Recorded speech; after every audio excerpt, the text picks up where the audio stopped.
ओम ओम ओम बराबर।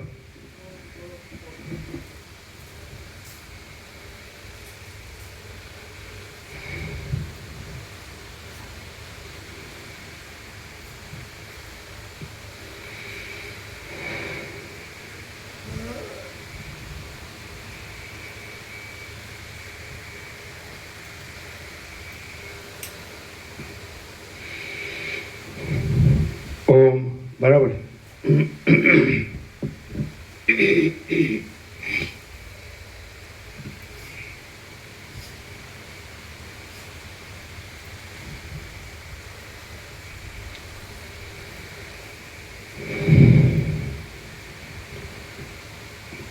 परम चिदाकाश,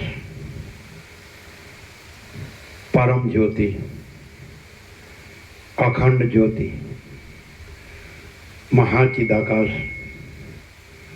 स्वयं प्रकाश, संपूर्ण प्रकाश, पूर्ण ब्रह्म, अनंत तेज घन, अनंत चिद घन, परमाकाश, केवल अनंत शुद्ध तेज घन, परमाकाश, अखिल आत्मा, पूर्ण ब्रह्म, परमात्मा, परम चिदाकाश, परम ज्योति, अखंड ज्योति, अनंत पूर्ण परम चिदाकाश, परम शांति, स्वयं सिद्ध, स्वयं प्रकाश, स्वयं पूर्ण, स्वस्वरूप, यही सब कुछ है, इसके सिवा कुछ नहीं है। शून्यभास, अनंत कोटि, महाकल्पो है ही नहीं। महाचिदाकाश, स्वयं प्रकाश, संपूर्ण प्रकाश, महाचिदाकाश ज्योति, अनंत, अखंड, अभेद, महाचिदाकाश ज्योति, महातत्व, महासामान्य, महाचिदाकाश, स्वसंवेद्य, सहज निर्विकल्प, महाचिदाकाश, परम कैवल्य, परम शांति, परम चिदाकाश, अनंत, पूर्ण, निरपेक्ष सत्य, अनंत, संपूर्ण, अपरिघी, निर्भ्रांत, निरपेक्ष, वशिष्ठराम निर्वण उत्तरार्ध राउंड 39मो 39મો રાઉન્ડ.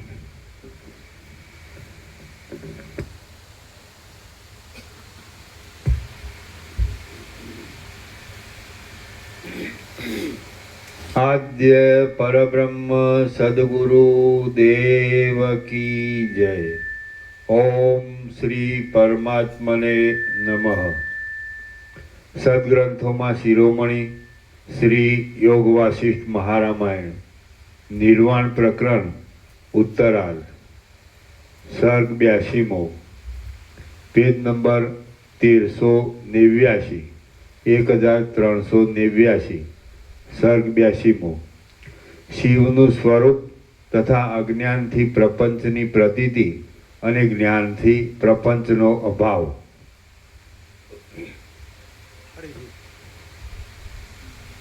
સર્ગ 82મો.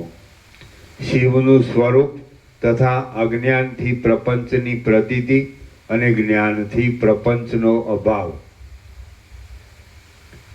આ 82મા સર્ગમાં ભૈરવ કે જે પોતે ચિદ્રૂપ છે તેના તત્વ વિશે વર્ણન આવશે અને અજ્ઞાનને લીધે તેમાં પ્રપંચની પ્રતીતિ થયા વિશે તથા જ્ઞાન થતા પ્રપંચનો અભાવ જણાયા વિશે વર્ણન કરાશે.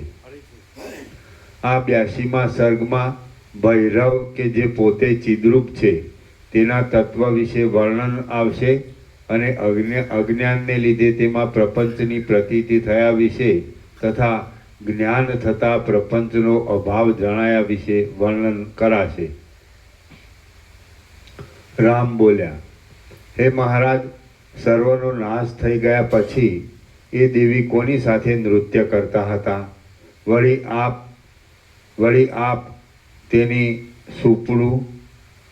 સુપડું ફળ કુંભ આદિની માળાઓનું તથા હારોનું વર્ણન કરો છો તે પણ કેમ ઘટી શકે? જો ત્રણેય લોકનો નાશ થઈ જતો હોય તો પછી નાશને પામી ગયેલા એ લોકો પાછા ભૈરવી દેવીના દેહમાં રહીને શી રીતે નૃત્ય કરે? વશિષ્ઠ બોલ્યા, વસ્તુતઃ જોઈએ તો એ ભૈરવરૂપી પુરુષ પણ હતો નહીં અને એ ભૈરવીરૂપી સ્ત્રી પણ હતી નહીં. વળી તેમનું નૃત્ય પણ હતું નહીં. એ બંનેનું અસ્તિત્વ પણ ન હતું અને પ્રથમ વર્ણવ્યા પ્રમાણે તેમનો આકાર કે આચાર પણ હતો નહીં.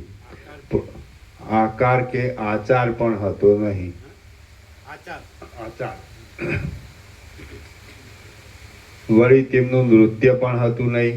એ બંનેનું અસ્તિત્વ પણ ન હતું અને પ્રથમ વર્ણવ્યા પ્રમાણે તેમનો આકાર કે આચાર પણ હતો નહીં.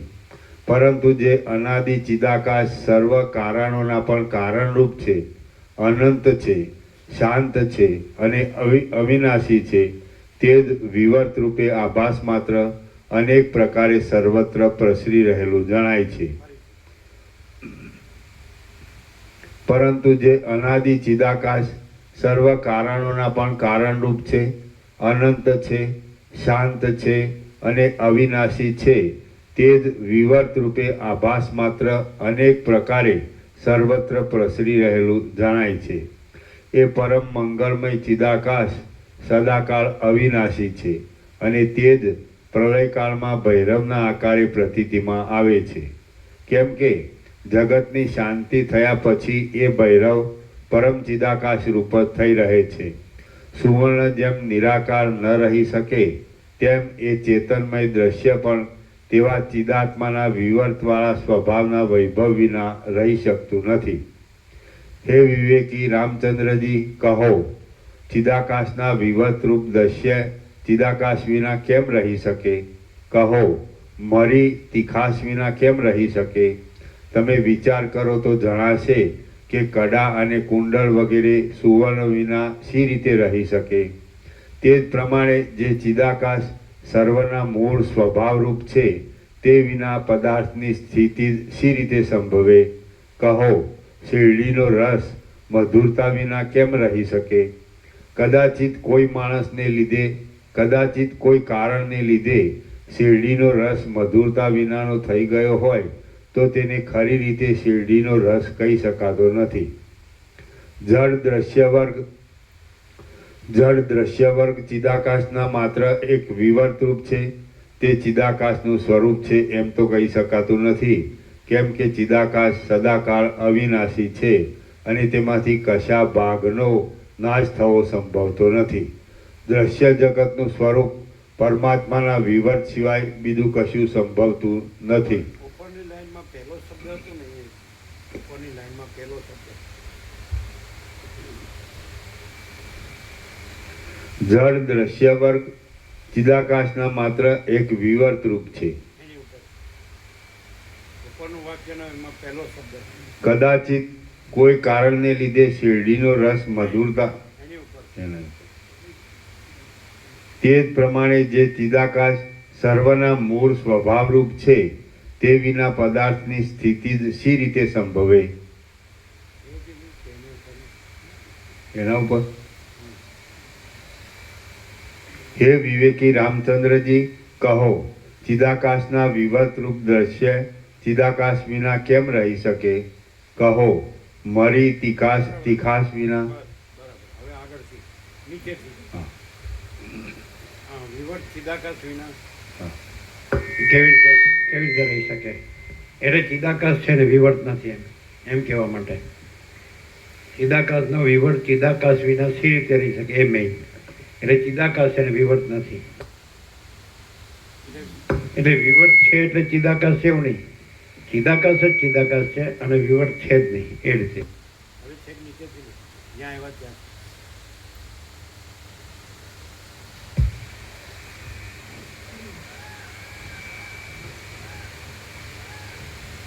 જળ દ્રશ્ય વર્ગ ચિદાકાશના માત્ર એક વિવર્ત રૂપ છે. તે ચિદાકાશનું સ્વરૂપ છે એમ તો કહી શકાતું નથી, કેમ કે ચિદાકાશ સદાકાળ અવિનાશી છે અને તેમાંથી કશા ભાગનો નાશ થવો સંભવતો નથી. દ્રશ્ય જગતનું સ્વરૂપ પરમાત્માના વિવર્ત સિવાય બીજું કશું સંભવતું નથી. એ પરમ તત્વ જ વિવર્ત રૂપે જગતના આકાર પોતાના સ્વરૂપને બતાવવા આકાશ આદિ રૂપે પોતાના આત્માને પ્રસારી દે છે.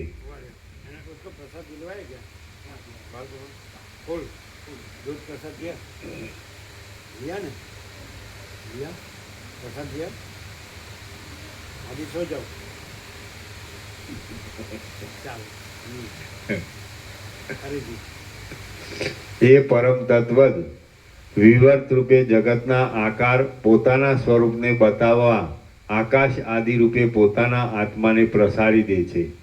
માટે નિર્વિકાર, આદિ, મધ્ય અને અંતથી રહિત, સર્વશક્તિમાન અને સત્તા માત્ર એવું જે કાંઈ પરમ તત્વ છે તે જ આ ત્રણેય લોકરૂપ, સૃષ્ટિરૂપ, પ્રલયરૂપ, આકાશરૂપ, પૃથ્વીરૂપ અને દિશારૂપ થઈ રહેલ દેખાય છે. અવિદ્યાવાળી દ્રષ્ટિને લીધે ભ્રાંતિ વડે ચિદાકાશ જ ઉત્પત્તિ અને પ્રલય આદિ રૂપે ભાસે છે. ઉત્પત્તિ, મરણ, માયા, મોહ, મંદતા, અવસ્તુપણું, વસ્તુતા, વિવેક, બંધ, મોક્ષ, શુભ, અશુભ, વિદ્યા, અવિદ્યા, વિદેહપણું, સંદેહપણું, ક્ષણ જેટલો અલ્પકાળ, લાંબો કાળ, ચંચળપણું, સ્થિરપણું, તમે, હું અને ઇતર પદાર્થ એ બધું પરબ્રહ્મ જ છે. અવિદ્યાવાળી દ્રષ્ટિને લીધે ભ્રાંતિ વડે ચિદાકાશ જ ઉત્પત્તિ અને પ્રલય આદિ રૂપે ભાસે છે.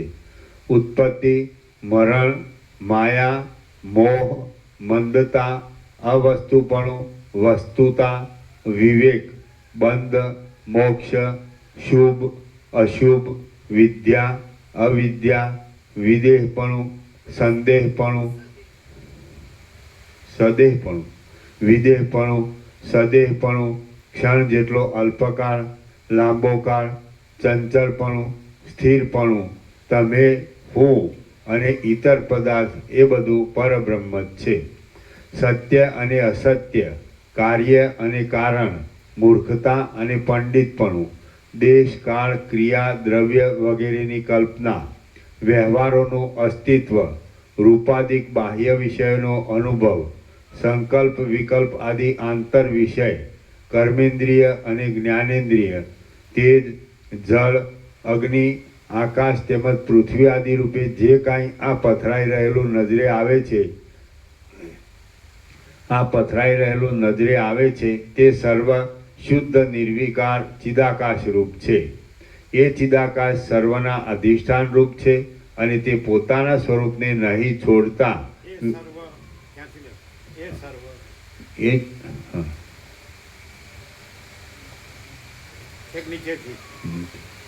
તે સર્વ શુદ્ધ નિર્વિકાર ચિદાકાશ રૂપ છે. એ ચિદાકાશ સર્વના અધિષ્ઠાન રૂપ છે અને તે પોતાના સ્વરૂપને નહીં છોડતા વિવર્ત રૂપે સર્વના આકારે થઈ રહેલું છે. ઉપર જે કહેવામાં આવ્યું છે તે સર્વ શુદ્ધ ચિદાકાશ રૂપ છે, એમાં કાંઈ સંશય નથી અને તે ચિદાકાશથી જરા પણ જુદું નથી. આ બાબતમાં અખંડ દ્રષ્ટાંત જોઈતું હોય તો સ્વપ્નમાં દેખાયેલા પર્વતનું છે. જે પરમ ચિદાકાશ વિશે મેં તમને ઘણી વખત કહ્યું છે તેનું જ અહીં રુદ્ર રૂપે વર્ણન કરવામાં આવ્યું છે. એ રુદ્ર સદાકાળ અવિનાશી છે, એ જ વિષ્ણુ રૂપ છે અને એ જ બ્રહ્મ રૂપ છે. એ જ વિષ્ણુ રૂપ છે અને એ જ બ્રહ્મા રૂપ છે. ચંદ્ર, સૂર્ય, ઇન્દ્ર, વરુણ, યમ, કુબેર, અગ્નિ, પવન, મેઘ, સમુદ્ર, ભૂત, વર્તમાન આદિ કાળ અને જે કાંઈ વસ્તુ દેખાય છે તે તથા જે નથી દેખાતું તે સર્વ ચિદાકાશના અંશો જ સ્ફુરે છે એમ સમજવું. મિથ્યા ભાવનાને લીધે એવી જાતની ઉપર બતાવેલી વિષ્ણુ બ્રહ્મા આદિ સંજ્ઞા વડે તેવા આકાર આ સર્વ દેખાય છે અને સર્વ ચિદરૂપ છે એવો બોધ થતાં વિષ્ણુ બ્રહ્મા આદિ સર્વ પણ ચિદરૂપ જણાય છે. મિથ્યા ભાવનાને લીધે એવી જાતની ઉપર બતાવેલી વિષ્ણુ બ્રહ્મા આદિ સંજ્ઞા વડે તેવા આકાર આ સર્વ દેખાય છે અને સર્વ ચિદરૂપ છે એવો બોધ થતાં વિષ્ણુ બ્રહ્મા આદિ સર્વ પણ ચિદરૂપ જણાય છે. બ્રહ્મ જ અજ્ઞાન દ્રષ્ટિ વડે જીવ જગત આદિ વિશે દેખાય છે અને જ્ઞાન થતાં પોતાના સ્વરૂપમાં સ્થિર થઈ રહેલ દેખાય છે. માટે ખરું જોતા ભેદ કે દ્વિત્વ એકત્વ આદિ કશું છે જ નહીં. તેથી જ્ઞાન વડે સમજીને શાંત થઈ રહેવું. જ્યાં સુધી જીવ પોતાના પરમ નિર્વિકાર સ્વરૂપને જાણતો નથી અને તદ્રૂપતાને પ્રાપ્ત થતો નથી ત્યાં સુધી તે આ સંસારરૂપી મહાસાગરમાં પોતે અનેક તરંગ જેવો થઈ રહે છે. જ્યાં સુધી જીવ પોતાના પરમ નિર્વિકાર સ્વરૂપને જાણતો નથી અને તદ્રૂપતાને પ્રાપ્ત થતો નથી ત્યાં સુધી તે આ સંસારરૂપી મહાસાગરમાં પોતે અનેક તરંગ જેવો થઈ રહે છે.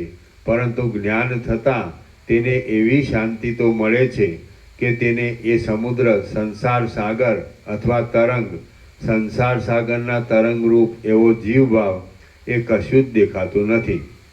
તેની દ્રષ્ટિમાં તો આ સર્વ યથાસ્થિતપણે રહેલું હોવા છતાં શાંત અને અનંત પરમ ચિદાકાશ રૂપ જ દેખાય છે.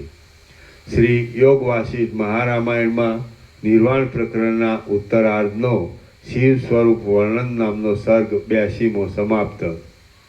સર્ગ 83મો. કલ્પના દ્રષ્ટિથી ચિદાકાશ જ અનેક સ્વરૂપે ભાસે છે. આ 83મા સર્ગમાં જે કાંઈ ભૈરવ આકારે કાળનું વર્ણન કર્યું તે અધિકારી વર્ગને બોધ થવા માટે છે અને કલ્પના દ્રષ્ટિ વડે ચિદાકાશ જ તેવા રૂપે ભાસે છે એ બાબતનું વર્ણન કરવામાં આવશે. વશિષ્ઠ બોલ્યા, તે વખતે જે રુદ્ર રૂપે નૃત્ય કરતા હતા અને જેને શિવ એવા નામથી બોલાવવામાં આવે છે તે પરમ ચિદાકાશ રૂપ જ છે એમ મારું કહેવું છે. હે વિવેકીઓમાં શ્રેષ્ઠ રામચંદ્રજી, એ રુદ્રની જે આકૃતિ કહેવામાં આવી છે તે વસ્તુતઃ આકૃતિ હતી જ નહીં પણ ચિદરૂપે સર્વત્ર ભરપૂર થઈ રહેલું ચિદાકાશ જ એવા આકારે વિવર્ત ભાવથી થઈ રહેલું જણાતું હતું. એ રુદ્રનો આકાર મારી દ્રષ્ટિમાં શાંત ચિદાકાશ રૂપ જ જણાયો અને તે એક હું જ તત્વજ્ઞપણાથી જાણતો હતો. બીજા અજ્ઞાની જીવથી એ વાત સમજી શકાય તેમ ન હતી. એ રુદ્રનો આકાર મારી દ્રષ્ટિમાં શાંત ચિદાકાશ રૂપ જ જણાયો અને તે એક હું જ તત્વજ્ઞપણાથી જાણતો હતો. બીજા અજ્ઞાની જીવથી એ વાત સમજી શકાય તેમ ન હતી. જેમ એ પ્રલયકાળ, એ રુદ્ર અને એ ભૈરવી દેવી માયા માત્ર છે એમ મને જ્ઞાન દ્રષ્ટિ વડે સમજાયું, તેમ આ સર્વ દ્રશ્ય જાળ માયા માત્ર છે એમ હું તત્વદ્રષ્ટિથી સમજતો હતો. જેમ એ પ્રલયકાળ, એ રુદ્ર અને એ ભૈરવી દેવી માયા માત્ર છે એમ મને જ્ઞાન દ્રષ્ટિ વડે સમજાયું, તેમ આ સર્વ દ્રશ્ય જાળ માયા માત્ર છે એમ હું તત્વદ્રષ્ટિથી સમજતો હતો. પરમ ચિદાકાશ પોતે વસ્તુતઃ સર્વ પ્રપંચથી શૂન્ય છે અને તે જ વિવર્ત રૂપે ભૈરવના આકારે થઈ રહેલું દેખાતું હતું. પરમ ચિદાકાશ પોતે વસ્તુતઃ સર્વ પ્રપંચથી શૂન્ય છે અને તે જ વિવર્ત રૂપે ભૈરવના આકારે થઈ રહેલું દેખાતું હતું. જો કે સર્વ કાલ્પનિક દ્રષ્ટિથી જ મારી પાસે દેખાતું હતું, તો પણ શબ્દ અને અર્થના સંબંધની કલ્પના કર્યા વિના નિર્વિશેષ પરબ્રહ્મનો બોધ થઈ શકે નહીં. આથી મેં જે કલ્પના દ્રષ્ટિથી જોયું હતું તે મેં તમને વાણી વડે કહી બતાવ્યું છે. હે રામચંદ્રજી, તમને સદાકાળના ઘણા લાંબા અભ્યાસથી જગતમાં આધિભૌતિકપણાની સ્થૂળ આકારની દ્રષ્ટિ રૂઢ થઈ રહી છે. આથી એ જગત વિશે મેં વાણી વડે જે વર્ણન કર્યું છે તે તમને ક્ષણવારમાં સત્યતાની ભ્રાંતિ ઉત્પન્ન કરે છે. તે ભૈરવી દેવી પણ હતી નહીં, તે ભૈરવ પણ હતા નહીં, તેમ એ પ્રલયકાળ પણ હતો નહીં, પરંતુ સર્વ ભ્રાંતિ માત્ર હતું અને ચિદાકાશ જ વિવર્ત રૂપે ભ્રાંતિથી તેવા રૂપે ભાસી રહ્યું હતું. સ્વપ્નમાં રચાયેલા નગરની પેઠે, મનોરથ રૂપે મનમાં ખડા થઈ રહેલા રણના વેગની પેઠે, કથાના અર્થના સમૂહમાં આવતા અનિર્વચનીય રસની પેઠે અને મનોરાજ્યના વિલાસની પેઠે એ સર્વ ભ્રાંતિ માત્ર હતું. સ્વપ્નમાં રચાયેલા નગરની પેઠે, મનોરથ રૂપે મનમાં ખડા થઈ રહેલા રણના વેગની પેઠે, કથાના અર્થના સમૂહમાં આવતા અનિર્વચનીય રસની પેઠે અને મનોરાજ્યના વિલાસની પેઠે એ સર્વ ભ્રાંતિ માત્ર હતું, છતાં ચિદાકાશના વિવર્ત રૂપે દેખાતું હતું. જેમ સ્વચ્છ ચિદાકાશની અંદર સ્વપ્નનગર દેખાય છે, જેમ છીપમાં રૂપાની બુદ્ધિ થાય છે અને જેમ આકાશમાં તિમિર રોગવાળાને મચ્છર તથા મોવાળા આદિના જેવા આકારો દેખાય છે, તેમ ભ્રાંતિને લીધે ચિદૈક રસ પરમાત્મામાં આ જળ દ્રશ્યની પ્રતીતિ થાય છે. જેમ છીપમાં રૂપાની બુદ્ધિ થાય છે, જેમ સ્વચ્છ ચિદાકાશની અંદર સ્વપ્નનગર દેખાય છે, જેમ સ્વચ્છ ચિદાકાશની અંદર સ્વપ્નનગર દેખાય છે, જેમ છીપમાં રૂપાની બુદ્ધિ થાય છે અને જેમ આકાશમાં તિમિર રોગવાળાને મચ્છર તથા મોવાળા આદિના જેવા આકારો દેખાય છે, તેમ ભ્રાંતિને લીધે ચિદૈક રસ પરમાત્મામાં આ જળ દ્રશ્યની પ્રતીતિ થાય છે. બાકી જ્ઞાન દ્રષ્ટિથી જોઈએ તો નિર્વિકાર ચિદાકાશ જ પોતા વડે પોતામાં એવી રીતે વિવર્ત ભાવને પ્રાપ્ત થાય છે, તેથી એ ચિદાકાશ પોતે જ જગતના આકારે પ્રતીતિમાં આવે છે. જેમ કપડામાં અનેક રંગના ચિત્રો દેખવામાં આવે છે, તે બધા કપડાથી જુદા નથી, પરંતુ કપડામાં જ તે કલ્પાયેલા છે, તેમ ચિદાકાશની અંદર સઘળો ઠાઠ અભિન્ન છતાં સત્તા વડે કલ્પાયેલો છે. તે જ પ્રમાણે પ્રલયકાળમાં અગ્નિની પેઠે દીપી નીકળેલા રુદ્રના નૃત્યમાં જે કાંઈ જોવામાં આવ્યું હતું તે પણ ચિદાત્માના જ એક વિવર્ત રૂપ હતું. હે પ્રિય રામચંદ્રજી, એવી રીતે ભૈરવ અને ભૈરવીનો જે આકાર જોવામાં આવતો હતો તે તત્વદ્રષ્ટિથી નિરાકાર જ હતો. એમ મેં તમને વર્ણન કરી બતાવ્યું. હવે તેમનું નૃત્ય પણ વસ્તુતઃ જોઈએ તો અનૃત્ય રૂપ જ હતું. એ વિશે કહું છું તે તમે સાંભળો.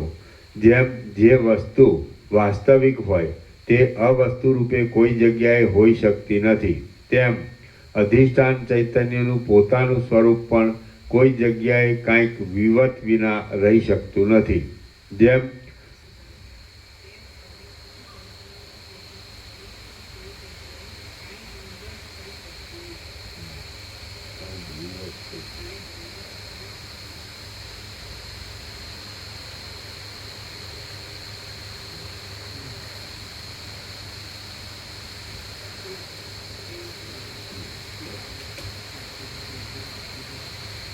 જેમ જે વસ્તુ વાસ્તવિક હોય તે અવસ્તુ રૂપે કોઈ જગ્યાએ હોઈ શકતી નથી, તેમ અધિષ્ઠાન ચૈતન્યનું પોતાનું સ્વરૂપ પણ કોઈ જગ્યાએ કાંઈ જ વિવર્ત વિના રહી શકતું નથી, કાંઈ વિવર્ત થઈ શકતું નથી.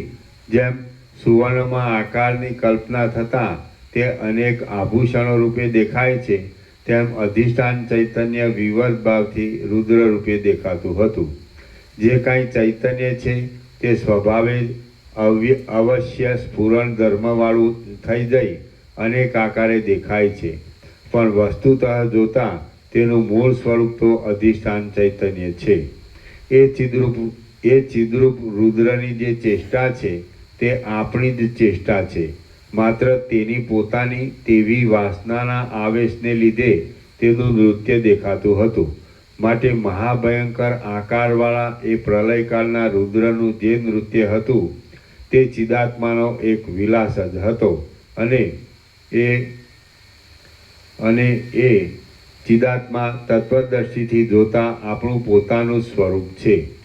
રામ બોલ્યા, તાત્વિક દ્રષ્ટિથી જોઈએ તો વસ્તુતઃ આ દ્રશ્ય છે જ નહીં, અને જે કાંઈ દ્રશ્યના જેવો આભાસ નજરે આવે છે તે પણ છેવટ પ્રલયકાળમાં નષ્ટ થઈ જાય છે.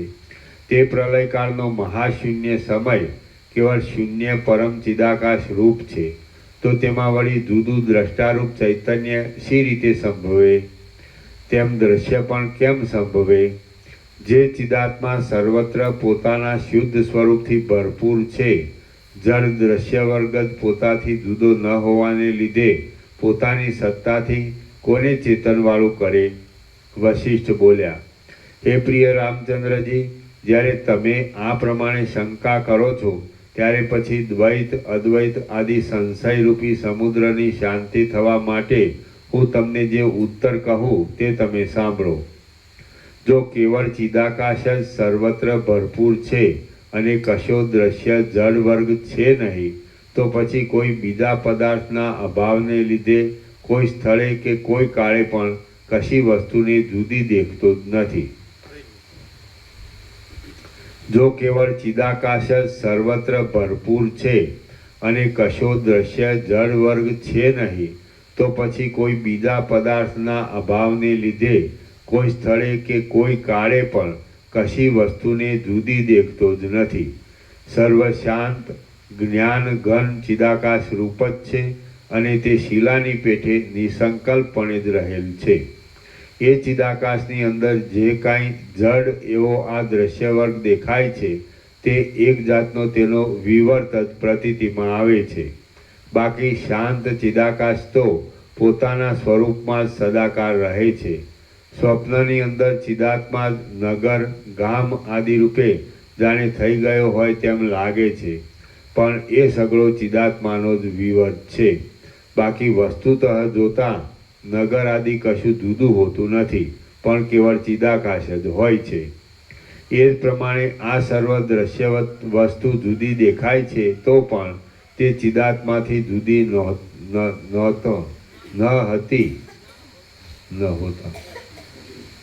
તો પણ તે એ જ પ્રમાણે આ સર્વ દ્રશ્ય વસ્તુ જુદી દેખાય છે તો પણ તે ચિદાત્માથી જુદી ન હોતા ચિદાત્મા રૂપ જ છે. ચિદાત્મા પોતે જ પોતાને વિશે સર્વ જાણવા યોગ્ય પદાર્થને સંપૂર્ણ રીતે શૂન્ય રૂપે જાણે છે, અને ઠેઠ સૃષ્ટિના આરંભકાળથી માંડીને પોતાના વિવર્તને જ પોતાનાથી જુદા રૂપે દેખે છે. તે પોતાના વાસ્તવ સ્વરૂપરૂપ ચિદાકાશમાં પોતાની મેળે જ વિવર્ત ભાવને પામે છે અને પોતાની કલ્પના વડે ક્ષણ, પ્રલય, જગત આદિની ભ્રાંતિને ધારણ કરે છે. પોતાનું ચિદાકાશ સ્વરૂપ જ જ્યારે ચિદાકાશને વિશે વિવર્ત રૂપે પ્રસરી જાય છે ત્યારે અમુક તમે છો અને અમુક હું છું, અમુક તે છે અને અમુક ક્રિયા કરે છે ઇત્યાદિ કલ્પના ખડી થાય છે. માટે સત્યતાથી જોતા દ્વૈત પણ નથી, ઐક્ય પણ નથી, શૂન્યપણું પણ નથી, તેમ જળ ચેતનનો સંયોગ પણ નથી. એ બાબતમાં અનિર્વચનીયપણાથી છેવટ મૌન જ અવશેષ રહે છે, અથવા તો મૌનનો આશ્રય પણ નિરુપયોગી જેવો છે. દ્રશ્ય વસ્તુ આત્માથી જુદી નથી, તેથી કોઈ સ્થળે કે કોઈ કાળે કોઈને જુદા રૂપે દેખાતું જ નથી. આમ દ્રષ્ટા પણ જુદો નથી, એટલે છેવટે મૌન જ અવશેષ રહે છે.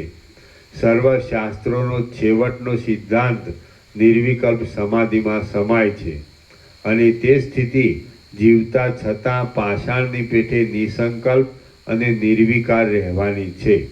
માટે કર્તવ્યપરાયણ થઈને હવે એ બાબતમાં મૌન જ ધારણ કરવું યોગ્ય છે. તમે તમારા પ્રાકૃત આચારને વંશ પરંપરાના ક્રમ પ્રમાણે પાળતા રહો. તમે પરમાર્થ દ્રષ્ટિથી સ્વસ્વરૂપનું જ્ઞાન હોવાથી કશી સંકલ્પ જાળમાં ફસાશો માં. તમે પરમાર્થ દ્રષ્ટિથી સ્વસ્વરૂપનું જ્ઞાન હોવાથી કશી સંકલ્પ જાળમાં ફસાશો માં.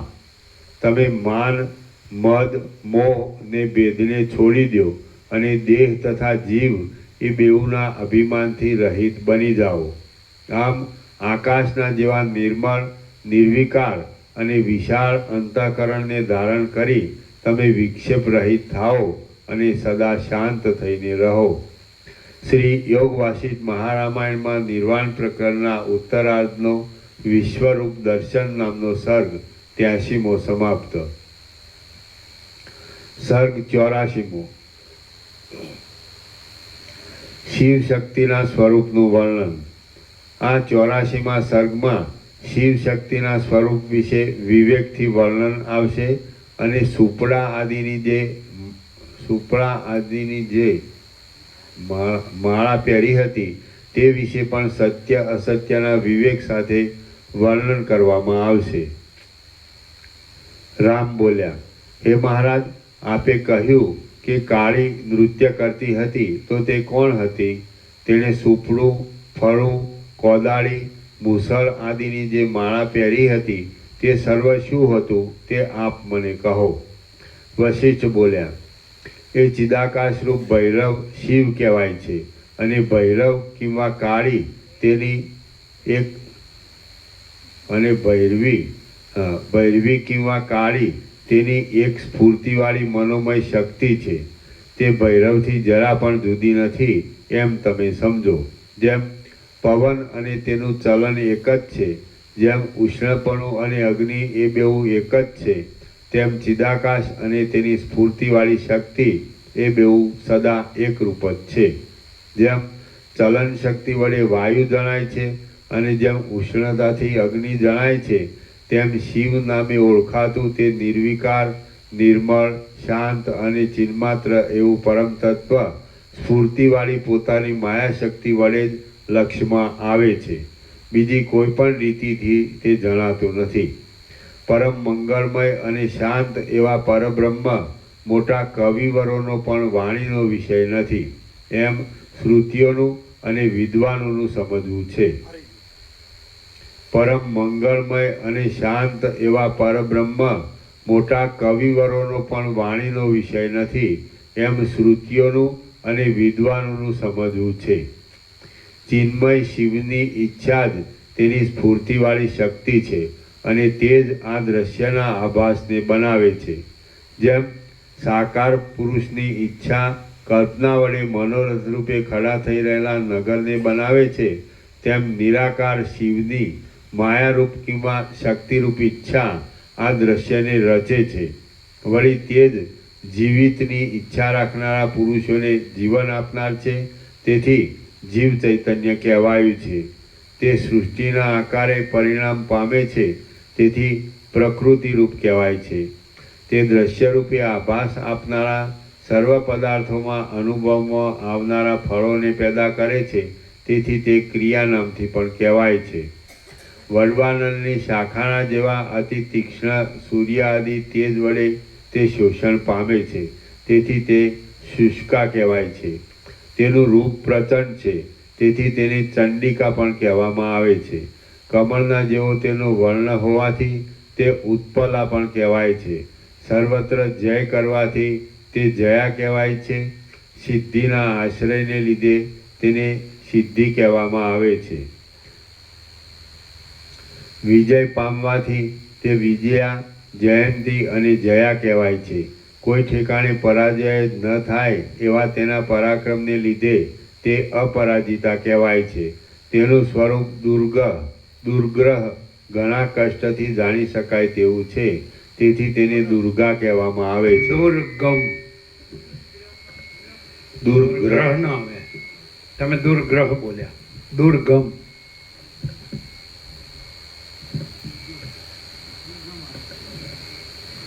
દુર્ગમ આવે.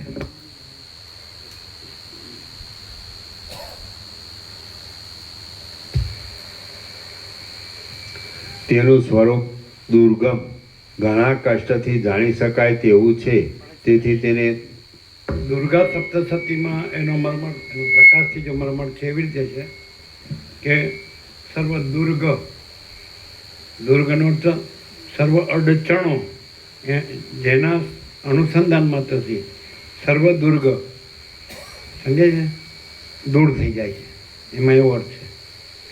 એ જાણવું દુર્ગમ છે એવો અર્થ નથી, પણ જેના સ્મરણથી સમજે છે ને, સર્વ દુર્ગો એટલે જેને આપણે શું કહેવાય, સર્વ દુઃખના પહાડો કહીએ ને, દુર્ગો એમ. આમ દુર્ગ એટલે કિલ્લાને કહે છે ને દુર્ગા. એટલે સર્વ પ્રતિબંધો, સર્વ અડચણો જેના અનુસંધાન માત્રથી દૂર થઈ જાય છે. સમજે તો એવો અર્થ થાય. દુર્ગા કહેવાથી પછી કોઈ દૂર એટલે કાંઈ નડી શકતું નથી. એમાં એવો મર્મ છે. એ જાણવું દુર્ગમ છે એવો અર્થ નથી, પણ જેનાથી સર્વ દુર્ગનો શું અર્થ કરશો? જે કંઈ નડતરો જેને કહેવાય, શું કહેવાય? હા, પ્રતિબંધ. તમે શું કહો? શું કીધું? અવરોધ. દુર્ગ આપણે કિલ્લો કહેવાય ને, એટલે પછી કાંઈ નથી, બસ એ અનંત શુદ્ધ ચિદાકાશ જ છે. તમે દુર્ગા કહો એટલે એ પરમ ચિદાકાશ છે. નિર્મળ, નિર્વિકાર, નિરાકાર એ જ છે બસ એમ. દુર્ગા કહેવા માત્રથી કોઈ પણ દુર્ગ, અવરોધ ટકી શકતો નથી. એ રીતે દુર્ગા પારાયય, એવું દુર્ગા સપ્તસતીમાં એવી રીતે નિરૂપણ છે. દુર્ગા પારાયય એટલે બધા દુર્ગોને પાર કરાવનાર એમ. દુર્ગ પારાયય, સર્વ દુર્ગોથી પાર એમ કરાવનાર, પાર કરાવનાર. તો પછી 7 વાગે કેમ નહીં આવ્યા? કેમ અત્યારે આવ્યા?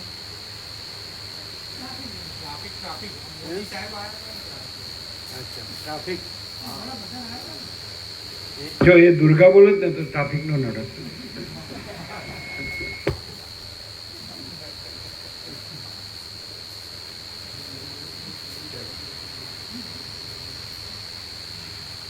દુર્ગા એવી રીતે શબ્દ છે. દુર્ગા પારાય એટલે સર્વ દુર્ગોને પાર કરાવનાર એમ. દુર્ગા સપ્તસતીમાં અને શંકરે એવી સ્તુતિ કરી છે. શંકરે ગતિસ્ત્વમ ત્વમ એકા ભવાની, કુપુત્રો જાયે તો ક્વચિતપી કુમાતા ન ભવતી. એ રીતે. અને આખી દુર્ગા સપ્તસતી જેમ ગીતાના 700 શ્લોક છે, એમ દુર્ગા સપ્તસતીના 700 શ્લોક છે. સમજે? એટલે આ દેશમાં આવ્યા 1976, એટલે સિદ્ધપુર પાસે શામળા ગણવાડા છે, ત્યાં ખેતીવાડી કોલેજના પ્રિન્સિપાલ આવ્યા હતા. બાજુમાં સંસ્થા છે ત્યાંથી બોરિયા દર્શન કરાવ્યા. ત્યાંથી પછી અમને એ લઈ ગયા. એટલે ત્યાં આગળ અમને લઈ ગયા સિદ્ધપુર. એટલે ત્યારે પેલા હતા પ્રભુ હતા દેવશંકર બાપા હતા, એની જોડે અમે 20 મિનિટ બેઠા હતા. સમજે ને, આજથી 51 વર્ષ 49 વર્ષ પહેલાં શરૂઆતમાં એકદમ. એટલે અમારી પાસે દુર્ગા સપ્તસતી હતી ગીતા પ્રેસ ગોરખપુરની, સંસ્કૃત અને હિન્દી. એટલે એમણે જોઈ, એટલે કે મને એડ્રેસ આપો. એમાં જે બધું એનું જે કરે ને એ લોકો કર્મકાંડ ઉપાસના એની બધી વિધિ અંદર હતી. સમજે? એટલે એમણે એડ્રેસ લીધું ગીતા પ્રેસના એમાંથી. એમ અમે ત્યાં નીકળ્યા એટલે એમણે કીધું શિવા તે પંથા, તમારો પંથ કલ્યાણકારી હો. એવું એકલી લંગોટી પહેરીને બેસતા બધી ઋતુઓમાં. એટલે આ લોકો અત્યારે પછી વધારે બધું, એ વખતે કાંઈ નહોતું, એમની કુટીર જ હતી. એ પછી અમને લઈ ગયા કોમમાં. એટલે 1976માં આવ્યો ને તો 77ની 1 જાન્યુઆરીથી 31 જાન્યુઆરીમાં 5 સ્નાન હતા પ્રયાગના ત્રિવેણીમાં. એ 4 અમે ત્યાં કર્યા અને 5મો ઓમકારેશ્વર કર્યું એ વખતે. એટલે એમાં 6 દિવસ શરૂઆતના અમે મા આનંદમયીના કેમ્પ માર્યા. એટલે એમાં એ લોકોનો મહાત્માઓનો જે આખો એ નીકળે ને વરઘોડો સરઘસ, તો અમે મા આનંદમયી હાથી પરથી ઉતરતા હતા ત્યાં જ ઊભા હતા અમે. પછી બધા બેઠા મહાત્માઓને ભાવિકો એમના કેમ્પમાં, તો અમે એમની પાસે જ બેઠા હતા. અમે બે પાસે જ એવું બોલ્યા. એ તો બંગાળી હતા એટલે એને તો ભણ્યા નહોતા, એટલે મિક્સ હિન્દીમાં બોલે. એટલે જે બધું થયું ને બધું મહાત્માઓને એમની સવારીને ભાવિકોને ત્રિવેણીને ગંગા યમુના સર, એટલે કે ये सब बड़ी सुंदर हुआ, ये सब बड़ी सुंदर हुआ. અને પછી કે સભી ભગવાન કા રૂપ, સભી ભગવાન કા રૂપ, આવું બોલ્યા. અમે એની પાસે જ બેઠા. એમને હાથીમાં ઉતારવામાં પણ અમે હાથ અડાડ્યો હતો. એમને અમે હાથ અડાડ્યો હતો એની પાછળ. એ ઉતરતા હતા ને, 2 હાથ આમાં અડાડ્યા હતા. આમ તો સારું ન કહેવાય ને.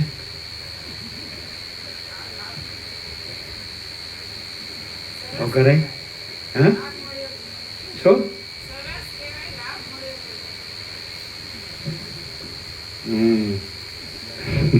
કહેવાનું ખાલી.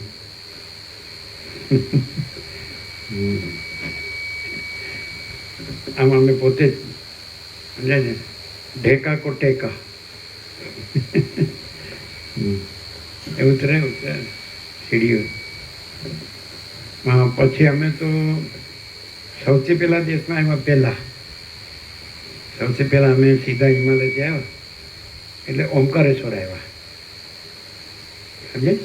શિલોંગથી નીકળીને ત્યાંથી હિમાલયના બધા શિખરો દેખાય. મેઘાલય દરિયા સપાટીથી 4000 ફૂટ ઊંચાઈ. નીચે બ્રહ્મપુત્રા સૌથી મહાનદી, આ મહાસાગર છે. સમજે? અને ત્યાં એક શક્તિપીઠ પણ છે ઉપર. નીચે ગૌહાટીથી એક પહાડ પર કામાખ્યા દેવી, એના અમે દર્શન કર્યા. અને સૌથી પહેલાં શિલોંગથી ઉતરે 24મી ફેબ્રુઆરી 1976. તમારો અવાજ આવે? પંખાનો હશે કદાચ. એટલે 24મી ફેબ્રુઆરી નીકળ્યા તો સીધા 27મી ફેબ્રુઆરી ઓમકારેશ્વર નર્મદા. અને 28મી જ મહાશિવરાત્રિ હતી, એટલે દર્શન કર્યા. અને રામાનંદ સરસ્વતી હતા, એમના આશ્રમમાં રહ્યા અમે લગભગ 9મી મે સુધી. અને એવી રીતે પછી ત્યાંથી અમે પૂર્ણ આવ્યા આણંદી. અને આનંદ આશ્રમ સ્વામી એની જોડે 4 દિવસ રહ્યા. આ બધી 49 વર્ષ પહેલાંની વાત. આ દેશમાં આવ્યા પહેલાંની વાત. આનંદ આશ્રમ સ્વામી એનો ખૂબ ભાવ હતો, આપણો સદભાવ, ખૂબ સદભાવ. 4 દિવસ છે. એની સાથે જે બ્રહ્મચારી, એ પોતે સંત જ્ઞાનેશ્વરની સંજીવની સમાધિની એમને ભિક્ષા મળતી, એ અમને આપતા ભોજનમાં. અને એનો એક બ્રહ્મચારી બનાવતો હતો અમુક, એ પણ આપતો. એને કીધું હતું અમને આપો. ત્યાંથી પછી અમે અમને કહેવામાં આવ્યું પુનાથી કે ઉત્તર ગુજરાતમાં બોરિયા મહાદેવ છે, તમે જેવું તમને જેવું એકલા એકાંત નિર્જન એકાંત પવિત્ર સ્થાન, પછી સીધા બોરિયા આવેલા. એટલે એ 10મી ઓક્ટોબર રાત્રે 10 વાગે સમજે 1976. એટલે આવતે વર્ષે એની ગોલ્ડન જ્યુબિલી. એટલે બદપુરાવાળા કે એ અમે ઉજવશું કાલે, એમ કીધું 50મું વર્ષ અમે ઉજવશું. એ ગોવા હાથીના ચિરંજીવ રાજુ એ જ બોલતા હતા, પણ મસ્ત બોલતા હતા, જોરદાર. એ કે હું તો શું વર્ણન કરું, સરળ એકદમ બાલ સ્વરૂપ નિર્દોષ. એટલે કહેવાનું શું છે, એ દુર્ગા સપ્તશતીનો અમારો પેટર્ન શ્લોક 700 શ્લોકમાં યચ્ચ કિંચિત ક્વચિત વસ્તુ સદસદ વાખિલાત્મિકે તસ્ય સર્વસ્ય યા શક્તિ સાત્વમ કિમ સ્તુયસે મયા. યચ્ચ કિંચિત ક્વચિત વસ્તુ, જ્યાં જ્યાં જે કોઈ વસ્તુ છે, સદ અસદ વા, સદ કે અસદ વસ્તુ છે, સમજે છે, અખિલાત્મિકે હે અખિલાત્મિકે તસ્ય સર્વસ્ય યા શક્તિ, તે સર્વની જે શક્તિ છે, સાત્વમ કિમ સ્તુયસે મયા, એવી તારી હું સ્તુતિ કેવી રીતે કરું. જ્યાં જ્યાં જે કંઈ સત કે અસત વસ્તુ છે, એ અખિલાત્મિકે જ્યાં જ્યાં જે કંઈ સત કે અસત વસ્તુ છે, તે સર્વની તસ્ય સર્વસ્ય યા શક્તિ, તે સર્વની જે શક્તિ છે, સમજે છે નહીં, તો સાત્વમ કેમ સ્તુયસે મયા, તે તારી હું સ્તુતિ કેવી રીતે કરું. એટલે એ અમારો પેટર્ન શ્લોક હતો. અને દુર્ગા પાય, એમાં આ લોકો તો જે કર્મકાંડ ઉપાસના કરે છે એમાં પેલી સ્તુતિ જ બોલે છે. એ પેલી સ્તુતિ છે ને, જે 2 શ્લોકો છે ને, એ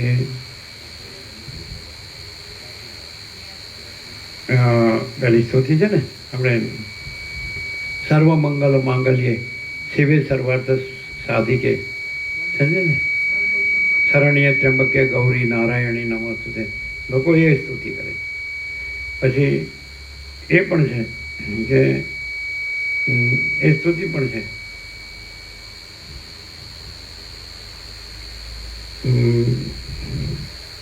એ પણ છે ને, ચિતિ સ્વરૂપા માતૃ સ્વરૂપા યા દેવી સર્વભૂતેષુ માતૃરૂપેણ સંસ્થિતા નમસ્તસ્યૈ નમસ્તસ્યૈ નમસ્તસ્યૈ નમો નમઃ.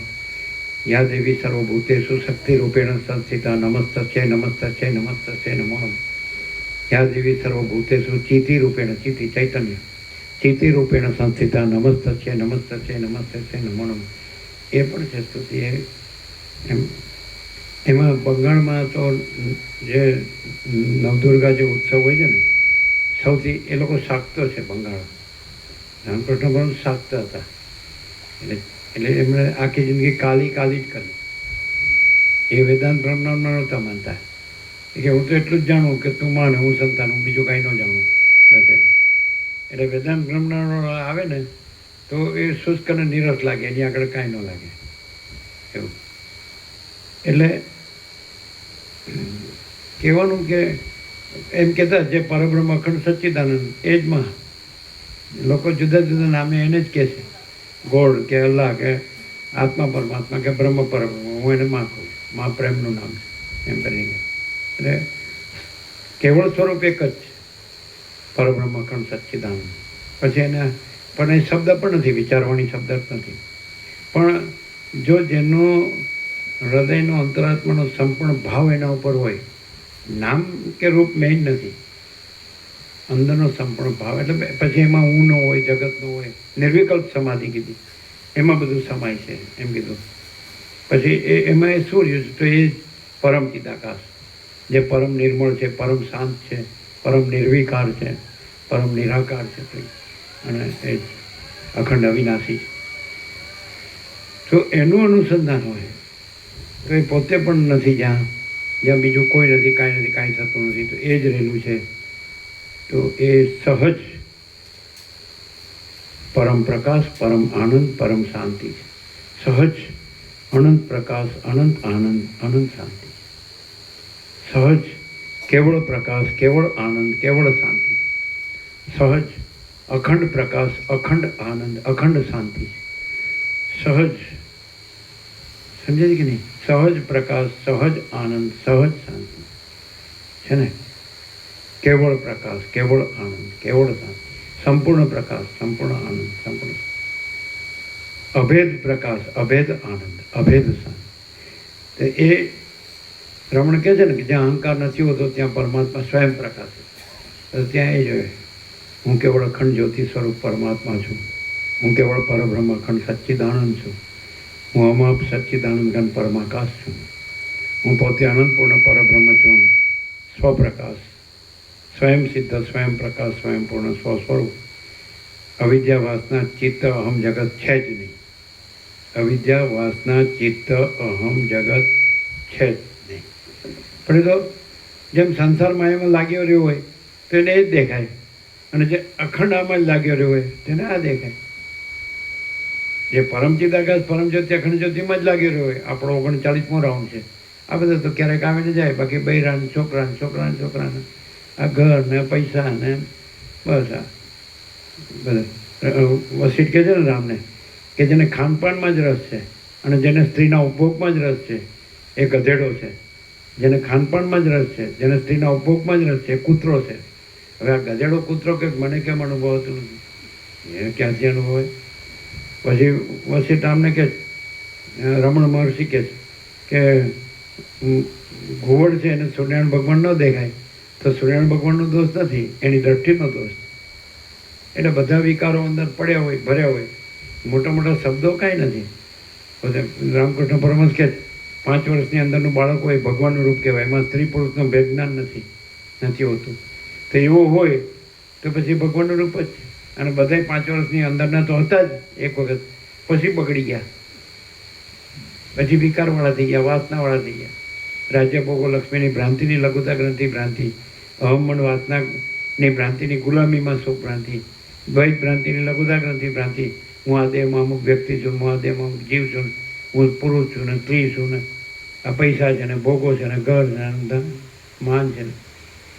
અમે તો કહીએ છીએ કે જેની અંદર સ્ત્રી, ધન અને માન એનો જરાય મોહ ન હોય, કાંઈ મોહ ન હોય તો એ સાક્ષાત પરમાત્મા છે. જેની અંદર સ્ત્રી, ધન અને માન એનો જરાય મોહ ન હોય, કાંઈ મોહ ન હોય તો એ સાક્ષાત પરબ્રહ્મ પરમાત્મા છે, અખંડ સચ્ચિદાનંદ. પણ આ બધું ભર્યું હોય પછી આપણે બધી મોટી મોટી વાતો કરીએ, જેને બધું જાણીને બેઠા હોય એ કોને ડફડો બનાવવાનો ધંધા છે? એ કાંઈ જરૂર નહીં. એ દમ મિથ્યાચાર અને પાખંડ. સત્યના આચરણને અનુભૂતિની જ અસર થાય છે, સમજે છે? ખાલી પોકળ વાણીવિલાસ બુદ્ધિવિલાસની અસર થતી નથી. સત્યના આચરણ અને અનુભૂતિની જ અસર થાય છે. પોકળ વાણીવિલાસ બુદ્ધિવિલાસની કદી અસર થતી નથી. સત્સંગ કદી નિષ્ફળ જતો નથી.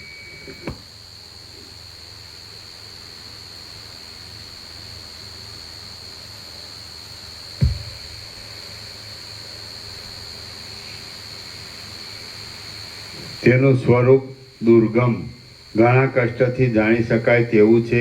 તેથી તેને દુર્ગા કહેવામાં આવે છે. જેના સ્મરણ માત્રથી ગમે તેવા દુર્ગો હટી જાય છે એવો અર્થ થાય. જેના અનુસંધાન માત્રથી ગમે તેવા દુર્ગો એટલે પ્રતિબંધો હટી જાય છે એને દુર્ગા કહેવામાં આવે. આને સાપની માસી કહેવાય. આ સાપની માસી જોઈ એની દેખાતું નહીં. આયરી એ તો ગરોળી છે કે સાપની માસી છે? જે તો એક સાપની માસી આવે છે, એની પૂંછડી અડો ને તો રાંધતા આવડી જાય. એવું બાળપણમાં સાંભળ્યું છે. એ તમે બોડી પામણી કહો છો એને સાપની માસી કહેવાય. એની પૂંછડી ન અડો ને તો રાંધતા આવડી જાય, ન આવડતો ને તો. અને ગરોળી તો બધા બહુ પીવે, સમજાય છે? આ બૈરાઓ બહુ પીવે. બૈરાઓ હું કામ પીવે? એ ખાઈ જાય છે. હું કામ એ ખબર નથી. નહીં ખબર છે? પીવે છે કે નહીં? હે હું કેમ બૈરાઓ જ બે પુરુષો નથી પીવતા? બૈરાઓ ગરોળીથી પીવે છે અને પુરુષો બૈરાઓથી પીવે છે.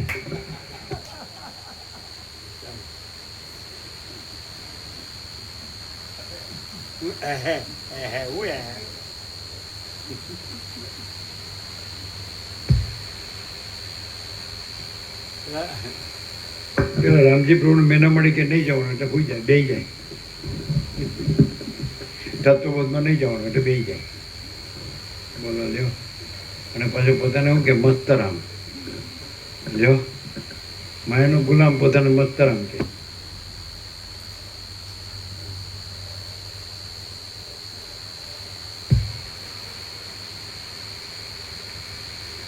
તે ઓમકારની પરમ સાર શક્તિ છે, તેથી તે ઉમા કહેવાય છે. જપ કરનારા વિવેકી પુરુષોને પરમ પુરુષાર્થ આપનારી હોવાથી તે ગાયત્રી કહેવાય છે. તેની વિશે જગતની ઉત્પત્તિ થાય છે, તેથી તેને સાવિત્રી કહેવામાં આવે છે. સર્વ પ્રકારના જ્ઞાન, કર્મ, ઉપાસના આદિના વિચારો તેનાથી જ જગતમાં પ્રસરે છે, તેથી તે સરસ્વતી કહેવાય છે. તેના દેહના અવયવો ગૌર છે અને મહાદેવજીના દેહ સાથે તેને સંબંધ છે, આથી તે ગૌરી કહેવાય છે. સુષુપ્તિ અવસ્થાવાળા અને જાગ્રત અવસ્થાવાળા ત્રૈલોક્યની અંદરના સર્વ પ્રાણીઓના હૃદયમાં ગૌરી છે એને ગૌર કહે છે, એને ગૌર વર્ણની કહે છે ને. તો સદાશિવનો વર્ણ કેવો છે? ગૌર છે ને. અચ્છા, કૃષ્ણનો શ્યામ છે, રામનો પણ શ્યામ છે. અચ્છા, અને સદાશિવ અને ગૌરી બે ગૌર, બે યુરોપિયન છે.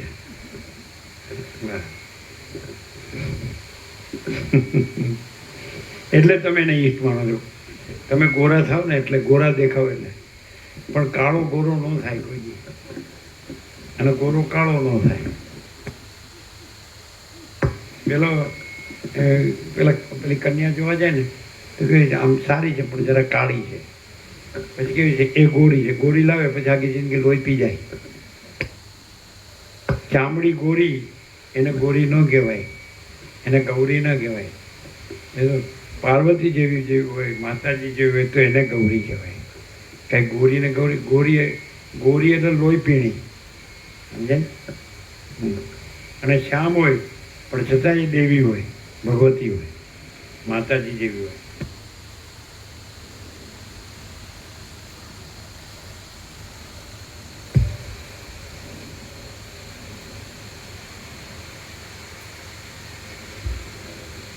સુષુપ્તિ અવસ્થાવાળા અને જાગ્રત અવસ્થાવાળા ત્રૈલોક્યની અંદરના સર્વ પ્રાણીઓના હૃદયમાં 3 માત્રાથી શૂન્ય એવા પ્રણવનાદનું ઉચ્ચારણ થાય છે.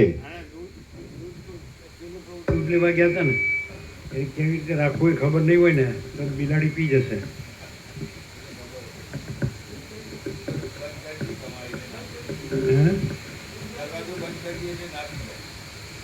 બીજે ક્યાંથી જવાની જગ્યા નથી.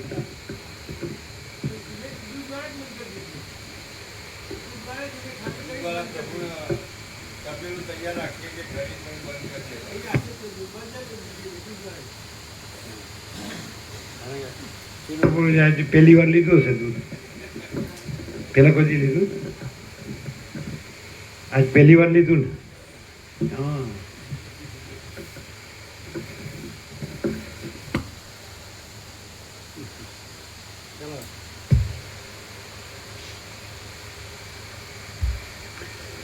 સુષુપ્તિ અવસ્થાવાળા અને જાગ્રત અવસ્થાવાળા ત્રૈલોક્યની અંદરના સર્વ પ્રાણીઓના હૃદયમાં 3 માત્રાથી શૂન્ય એવા પ્રણવનાદનું ઉચ્ચારણ થાય છે. ત્યારે દહરાકાશમાં રહેલા શંકરના મસ્તકમાં તે ચંદ્રમાની કળાની પેઠે બિંદુ રૂપે રહે છે. સુષુપ્તિ અવસ્થાવાળા અને જાગ્રત અવસ્થાવાળા ત્રૈલોક્યની અંદરના સર્વ પ્રાણીઓના હૃદયમાં 3 માત્રાથી શૂન્ય એવા પ્રણવનાદનું ઉચ્ચારણ થાય છે. ત્યારે દહરાકાશમાં રહેલા શંકરના મસ્તકમાં તે ચંદ્રમાની કળાની પેઠે બિંદુ રૂપે રહે છે, આથી તેને ઉમા કહેવામાં આવે છે. શિવ અને શક્તિ એ બંનેનું સ્વરૂપ આકાશ રૂપ છે. તેથી તેને કૃષ્ણ રૂપે વર્ણવવામાં આવેલી છે. એ ભૈરવ અને ભૈરવી બંને વસ્તુતઃ જોતા ચિદ્રૂપ જ છે. તેણે સૃષ્ટિને અહીંયા તો ઉત્પન્ન- કાલી કીધી, અહીંયા ગૌરી નથી, પણ એ બધા એના જ રૂપો છે. એક જ શક્તિના બધા અનંત રૂપો છે. એ પણ એ માયાના રૂપો છે, એ કલ્પનાના રૂપો છે, ભ્રાંતિના, સાચા નથી. અહીંયા કાલી શબ્દ છે ને, કૃષ્ણ આકાશ જેવી છે, માટે કૃષ્ણ વર્ણ છે, માટે કાલી.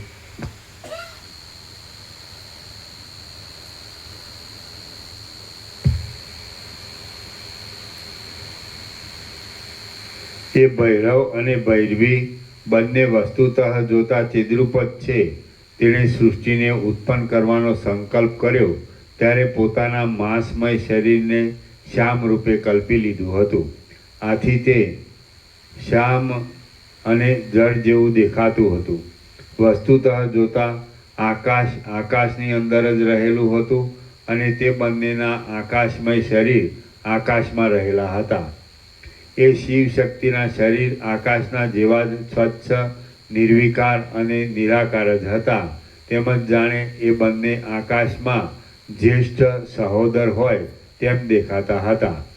હવે તેની અંદર હાથ, પગ, મુખ, મસ્તક આદિ અવયવોના થોડાપણાના અને અનેકપણાના ભેદથી જે કાંઈ વિચિત્રતા દેખાતી હતી તથા તેણે હળ, સુપડા આદિની જે માળા ધારણ કરી હતી તે સંબંધમાં હું કહું છું તે તમે સાંભળો. અનાદિ અને અનંત મહાસમત ચેતન શક્તિ ક્રિયારૂપ કહેવાય છે. તે સ્ફૂર્તિરૂપી ધર્મને ધારણ કરી રહેલી છે. તે પોતાની મેળે જ પોતાની અંદર દાન, સ્નાન, હોમ આદિ શ્રેષ્ઠ શરીરવાળી થઈ જાય તેવા અનેક રૂપે ભાષા કરે છે.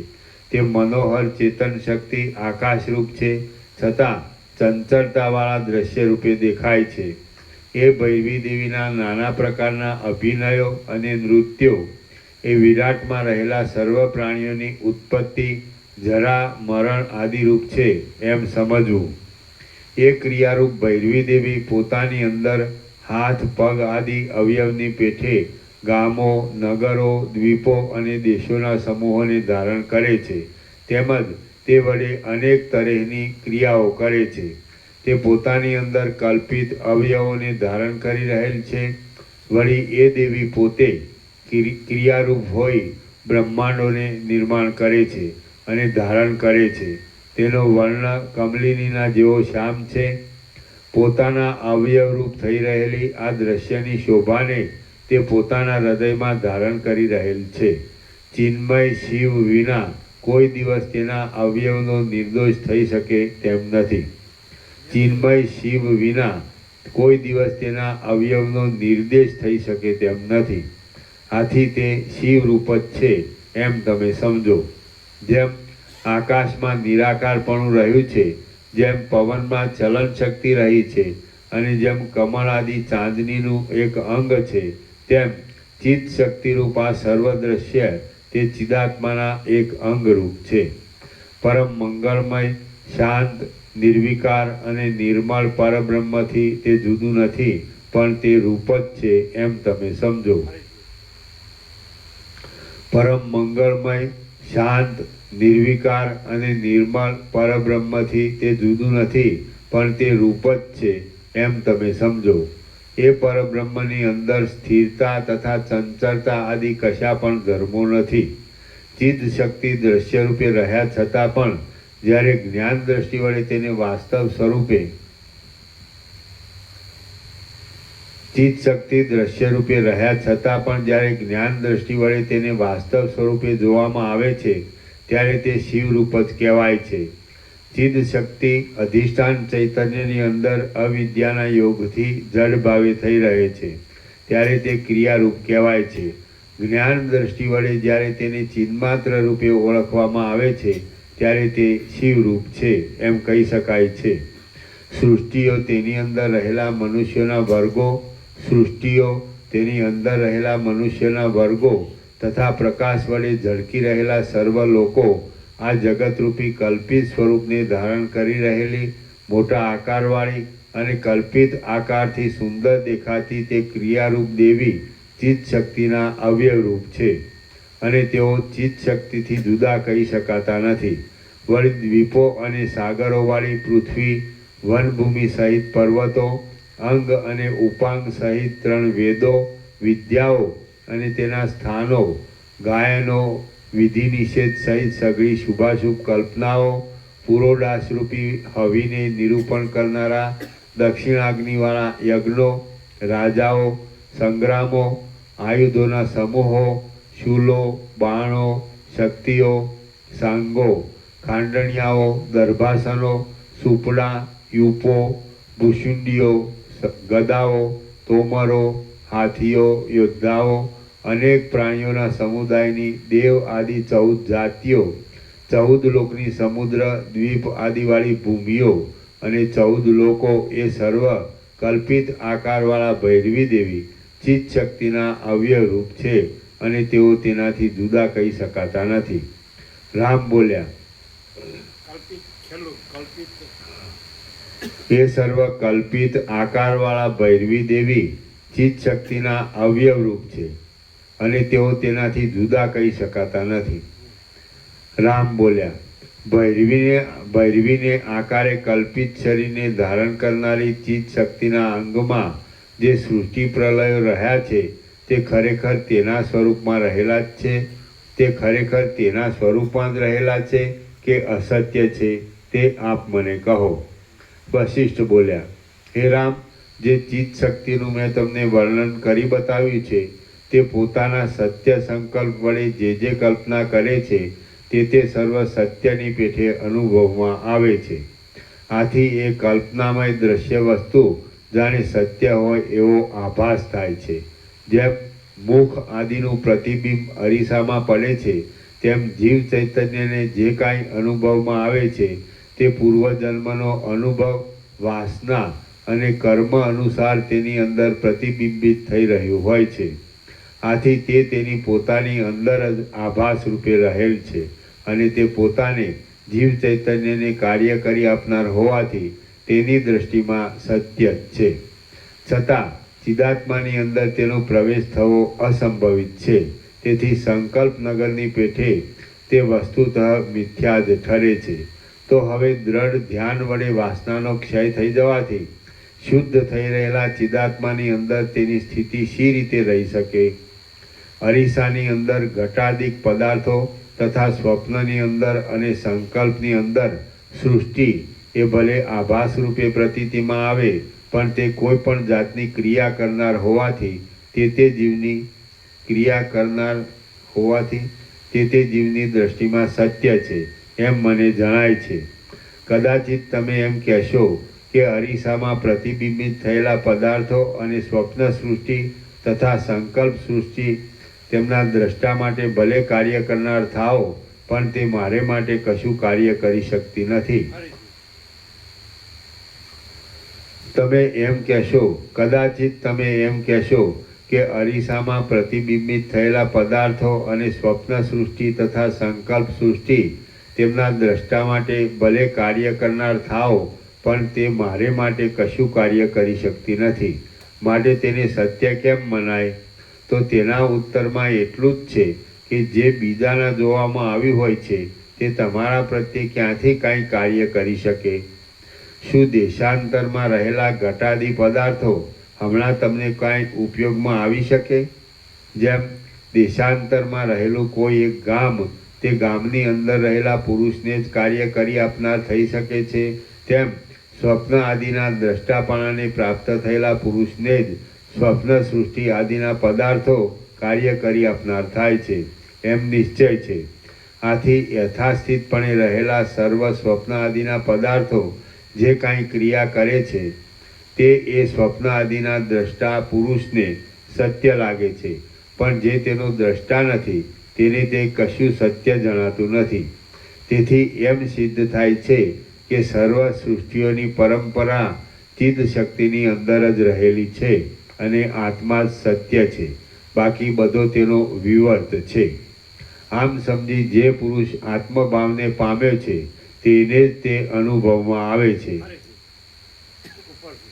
આત્મા બાકી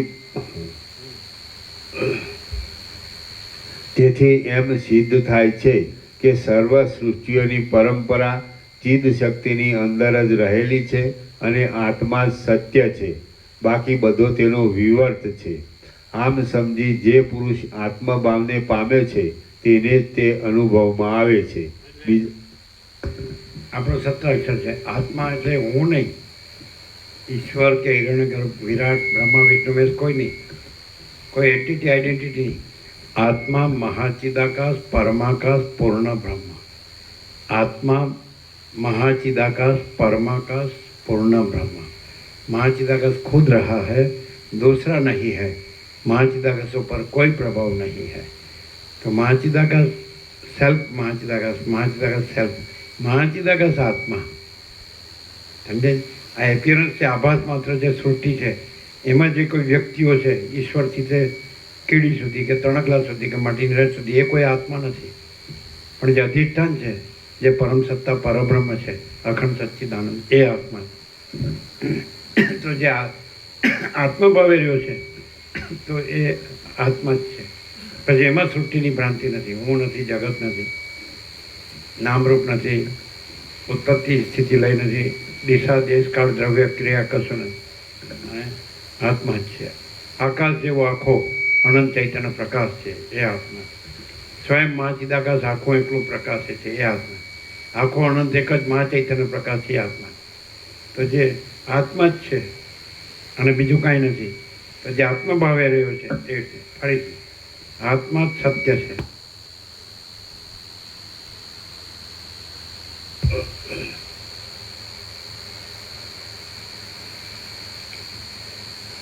તેથી એમ સિદ્ધ થાય છે કે સર્વ સૃષ્ટિઓની પરંપરા ચિત્ત શક્તિની અંદર જ રહેલી છે અને આત્મા સત્ય છે, બાકી બધો તેનો વિવર્ત છે.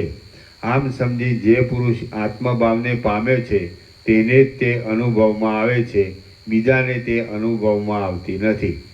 ભૂતકાળ, ભવિષ્યકાળ અને વર્તમાનકાળમાં રહેલા સ્વપ્ન, સૃષ્ટિ, સંકલ્પ આદિના નગરોના સમૂહો અધિષ્ઠાન દ્રષ્ટિથી જોઈએ તો સત્ય છે. જો તેમ ન હોય તો પરમ તત્વનું એ સર્વરૂપ કેમ થઈ રહે? જેમ દેશાંતરમાં રહેલા પર્વતો અને ગામો ચાલવાથી પ્રાપ્ત કરી શકાય છે, તેમ પરબ્રહ્મપણાને પ્રાપ્ત થયેલા યોગ સિદ્ધ પુરુષને બીજાની સ્વપ્ન સૃષ્ટિ અને સંકલ્પ સૃષ્ટિ પણ જોવામાં આવે છે. ગાઢ નિદ્રામાં સ્વપ્નની અંદર ચલાયમાન થયેલા પુરુષને સ્વપ્નમાં દેખાયેલું નગર સ્વપ્નમાં નાશ પામી ગયેલું દેખાય છે, તો પણ વાસ્તવિક રીતે તે નાશ પામતું નથી. તે જ પ્રમાણે ચલાયમાન થઈ રહેલા ભૈરવી દેવીના દેહની અંદર રહેલું જગત નાશ પામેલું લાગે છે, તો પણ તે વસ્તુતઃ નાશ પામેલું જ નથી. તે તો અરીસામાં દેખાતા પ્રતિબિંબની પેઠે આભાસ રૂપે તેમાં રહેલું જ છે. એ ત્રણેય લોક સહિત આ સર્વ મોટો આરંભ સત્ય જણાય છે, તો પણ ખરું જોતા તે ભ્રાંતિ માત્ર જ છે. હવે જે ભ્રાંતિ માત્ર હોય તેનો નાશ અને સ્થિતિ કેવા હોય એ તમે જ કહો. સ્વપ્નમાં દેખાયેલું નગર ક્યાં સત્ય હોય છે, ક્યાં તે ખોટું થઈ નાશ પામે છે, ક્યાં તે ભાંગી પડે છે અને ક્યાં તે સ્થિર થઈ રહેલું હોય છે? તે કાંઈ નથી હોતું, કેવળ તે ભ્રાંતિ માત્ર જ છે. સ્વપ્ન આદિમાં દ્રશ્યની શોભા જ્યાં સુધી પોતાની પાસે ખડી થઈ દેખાતી હોય છે ત્યાં સુધી તે સત્ય જણાય છે, બાકી તે ભ્રાંતિરૂપ છે. એ પ્રમાણે આ જગતની શોભા પણ વાસ્તવિક ન હોવાથી ભ્રાંતિરૂપ છે એમ તમે સમજો. જેમ સંકલ્પમાં, મનોરાજ્યમાં, સ્વપ્નમાં, વર્ણનમાં અને બ્રહ્મમાં તે સમયના પદાર્થોનો મિથ્યા છતાં અસત્ય જેવો અનુભવ થાય છે, તેમ આ ત્રૈલોક્યનો મિથ્યા છતાં સત્ય જેવો અનુભવ થાય છે. તેમ આ ત્રૈલોક્યનો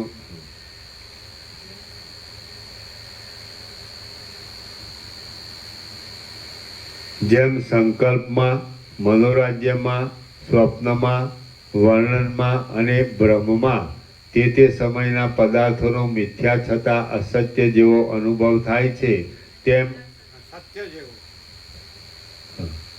જેવું હા, પદાર્થોનો મિથ્યા છતાં અસત્ય નહીં, સત્ય જેવું. મિથ્યા છતાં સત્ય જેવો અનુભવ થાય. જેમ સંકલ્પમાં, મનોરાજ્યમાં, સ્વપ્નમાં, વર્ણનમાં અને બ્રહ્મમાં તે સમયના પદાર્થોનો મિથ્યા છતાં સત્ય જેવો અનુભવ થાય છે તેમ આ ત્રૈલોક્યનો મિથ્યા છતાં સત્ય જેવો અનુભવ થાય છે. અધિષ્ઠાન ચૈતન્યની અંદર હું કે જગત એ કશું વસ્તુતઃ છે જ નહીં, પરંતુ આકાશમાં પ્રતીતિમાં આવતા અધિષ્ઠાન ચૈતન્યની અંદર હું કે જગત એ કશું વસ્તુતઃ છે જ નહીં, પરંતુ આકાશમાં પ્રતીતિમાં આવતા પારદર્શકપણાની પેઠે અને કાળા રંગની પેઠે તે ભ્રાંતિ રૂપે પ્રતીતિમાં આવે છે. તેથી જો તેનું ખરેખરું સ્વરૂપ ઓળખવામાં આવે તો તે પાયા વગરની થઈ જઈ શાંત પડી જાય છે. શ્રી યોગ વાસિષ્ઠ મહારામાયણમાં નિર્વાણ પ્રકરણના ઉત્તરાર્ધનો શિવ શક્તિ વર્ણન નામનો સર્ગ 84મો સમાપ્ત. ઓમ ઓમ ઓમ. પ્રસાદ આપી દો.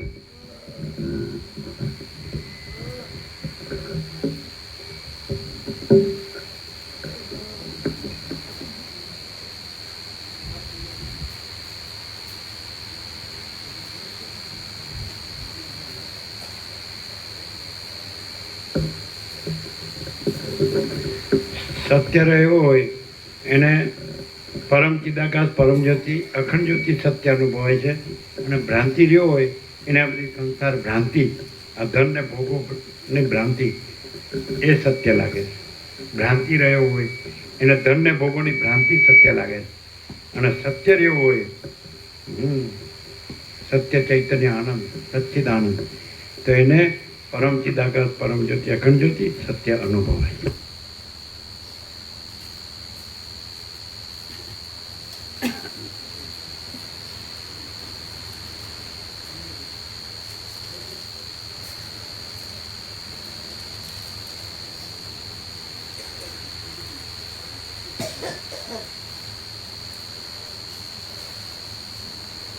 હવે સાંભળો,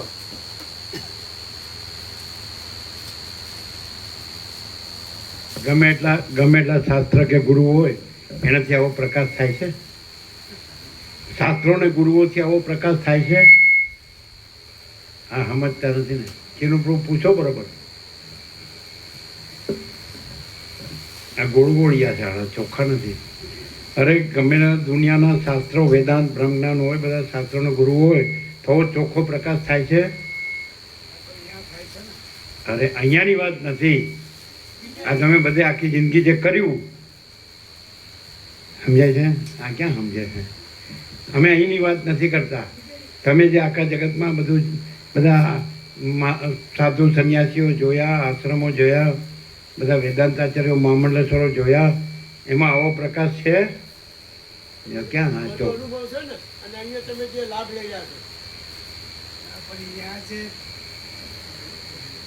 અહીંયા ભલે અહીંયા બધું કર્યું, આશ્રમો ને બધા ગુરુઓ ને શાસ્ત્રો, ત્યાં આવો પ્રકાશ છે ક્યાંય?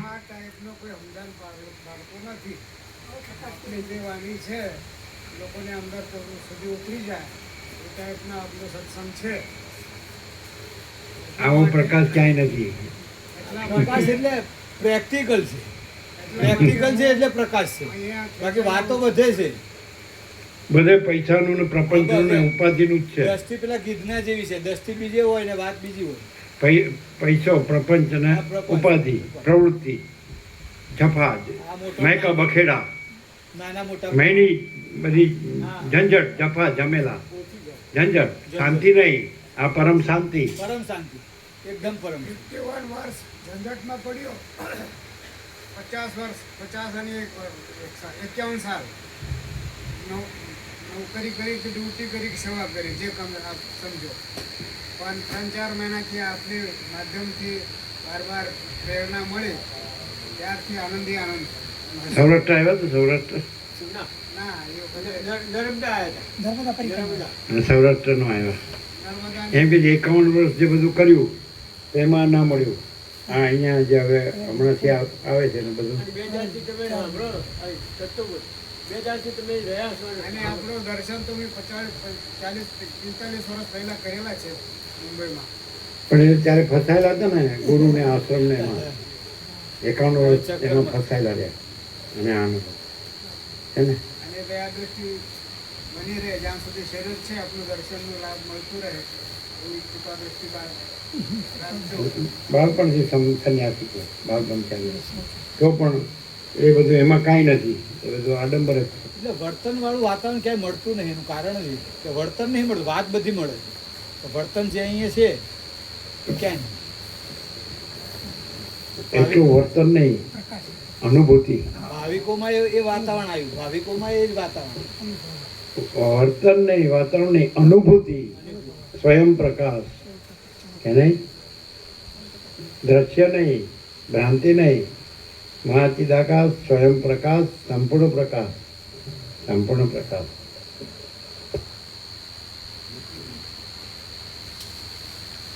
અને સહજ આ બધો પરમ પ્રકાશ, પરમ આનંદ, પરમ શાંતિ છે એવું અનુભવાય છે ને. આ હું ને જગત નથી, આ ભ્રાંતિ છે. આ બધું દ્રશ્ય છે, કાંઈ નથી. અને અનંત પ્રકાશ, અનંત આનંદ, અનંત શાંતિ સહજ છે એવું અનુભવાય જ ને. હું નથી, જગત નથી, જન્મ મૃત્યુ નથી, સુખ દુઃખ નથી, હું તો મારું તારું નથી, રાગદ્વેષ નથી, ભેદાભેદ નથી, લેવા દેવા નથી, ગ્રહણ ત્યાગ નથી, સંસાર સંન્યાસ નથી. અને પરમ ચિદાકાશ, પરમ પદ, પૂર્ણ વિશ્રાંતિ જે રામે ચાહી એ અહીંયા સહજ છે. અમે પૂછીએ ને કે એકદમ શાંતિ લાગે. અમે શું અનુભવ આવે છે? અમે એમને પૂછીએ આ 2 દિવસ તો એકદમ શાંતિ લાગે છે. એકદમ. કાલે જવાના છે મુંબઈ. કાલે આપણે ક્યાં છે? મુંબઈ શું છે? મુંબઈ સંન્યાસ આશ્રમ ખરો વિરલે પાર્લે ત્યાં ગુરુદ્વારો છે. બરાબર. એ પ્રભુના દર્શન એમને 45 વર્ષ પહેલાં ત્યાં કરેલા એવું કહેતા. 45 વર્ષ પહેલાં પ્રભુના દર્શન કરેલા ક્યાં આગળ? વિરલે પાર્લે સંન્યાસ આશ્રમમાં. નહીં, ત્યાં તો આપણે નથી. એને બીજા કોઈ હશે. જય. ડાકોર એમણે લાભ લીધો આ ડાકોર આપણે 9 દિવસ.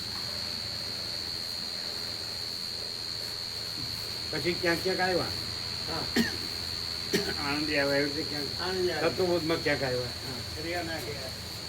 હરિયાણામાં હરિયાણા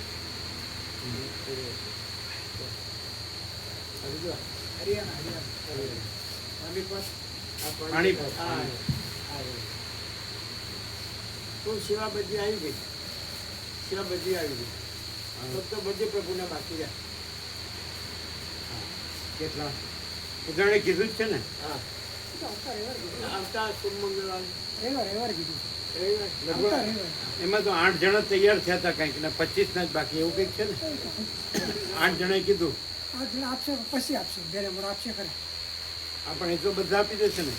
33 એના 33 આવતા રવિવારે આવતા રવિવારે 32 32 32 બાકી છે વળી. આ તો આવી જાય ને. આવશે, આવશે. અને એમાંથી તમારા એટલે 293 ના આ 203 ના એટલે 5 ના આમાં આવી જશે. આ 5 ના અન્નપૂર્ણા ના, ના, ટ્રેઝરર અન્નપૂર્ણા, મહાન્નપૂર્ણા. અને 288 હા એ તમારે 140 કેજી પ્રભુ.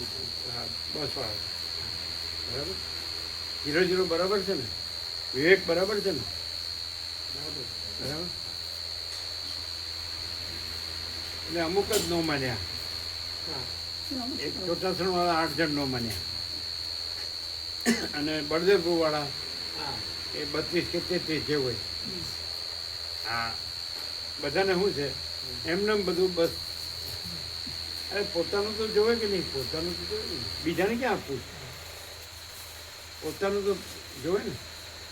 તમે હવે બધું કરો છો તો પોતાનું નથી જોતું, એના માટે તો બધું કરો છો. તો આ જે કરો છો એ પોતાનું માટે કરો છો.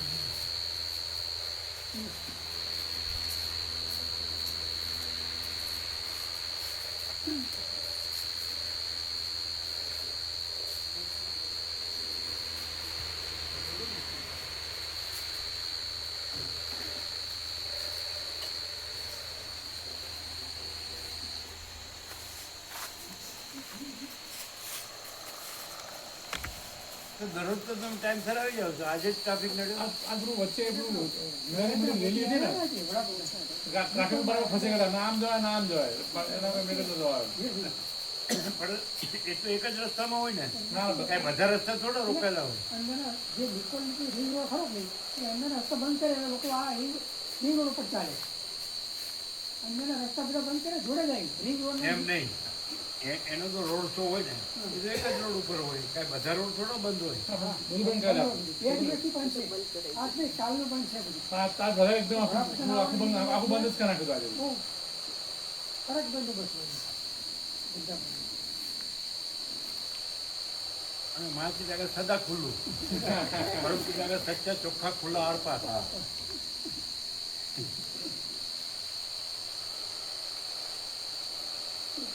તારીખ નથી. હે આજ તારીખ બહુ હોય સંકેત કહેવાય કે લોકો કાળી જીવાત, કાળા જીવાત લાઇટમાં આવે, પણ લાઇટ બંધ કરી દો એટલે વયા છે. જો કેટલા છે, જો જો ઢગલો.